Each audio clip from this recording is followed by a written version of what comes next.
Good morning, this is Mission Control Houston. Welcome and thank you for joining us for today's edition of ISS Update this Thursday, December 27. You're joining us now inside the International Space Station Flight Control Room, where the team here has been monitoring the systems aboard the station and supporting the day's activities of the Expedition 34 crew members. Leading the Orbit 2 team here in the Station Flight Control Room today is Flight Director Greg Whitney, and next to him is astronaut Jack Fisher, who's serving as Capcom, relaying all ground messages up to the crew. And now aboard the International Space Station is Commander of the Complex, NASA astronaut Kevin Ford, with flight engineers Russian cosmonauts Oleg Novitsky and Yevgeny Tarelkin, who've just begun their third month in space, shown here on the left-hand side, and then joining them, three new crew members, flight engineers Roman Romanenko, Chris Hadfield, and Tom Marshburn. They're on the right-hand side.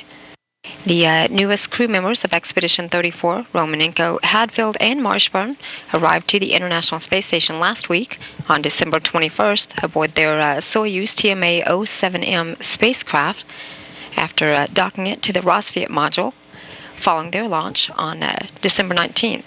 Today, the newcomers will complete their sixth day in space. Meanwhile, they're aboard the station to greet their new crew members. Commander Ford, with flight engineers Novitsky and Tarelkin, had launched to the orbiting complex aboard their Soyuz spacecraft as Expedition 33 crew back in October.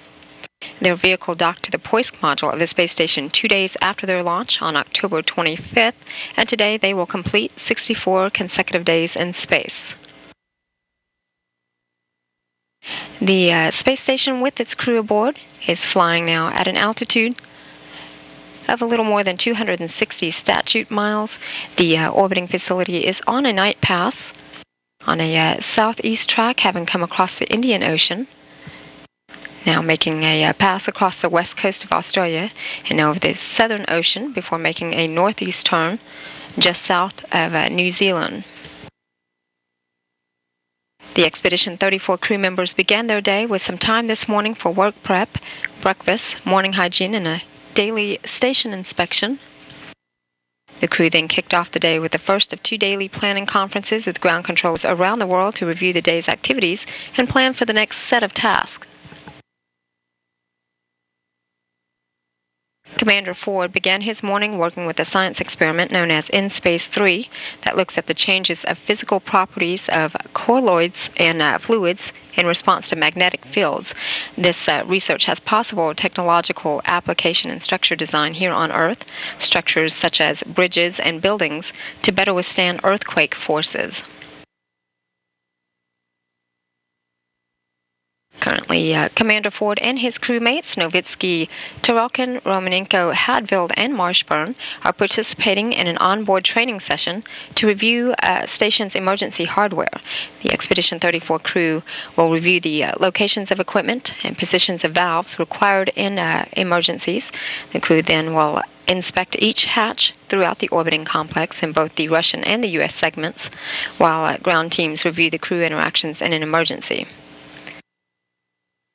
After a conference with the ground following today's crew onboard training session, Ford and flight engineer Marshburn will spend the afternoon working with the Lego bricks study that uses common Lego bricks to demonstrate simple science concepts and construction in a microgravity environment.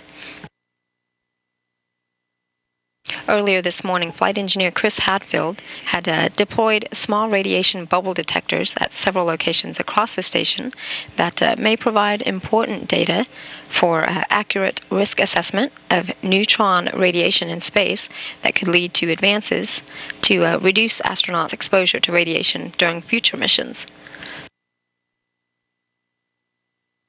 And with Marshburn's help, Hadfield performed a session of the NeuroSpat experiment. This is a human body study that studies the effect of gravitational context on brain processing. Shown here, Marshburn is assisting Hadfield with the EEG cap. Through a virtual reality session, at least 5 cognitive processes are examined that include perception, attention, memorization, decision, and action.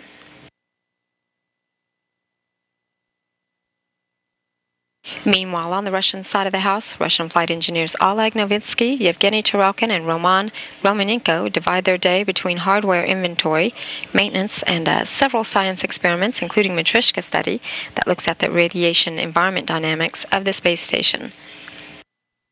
And each of the crew members will put in their daily 2 hours of exercise using the onboard gym equipment that includes a station bicycle, a treadmill, and an advanced resistive exercise device that simulates weightlifting here on Earth.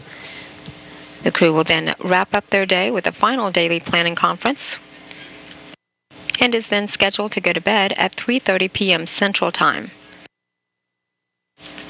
This is Mission Control Houston.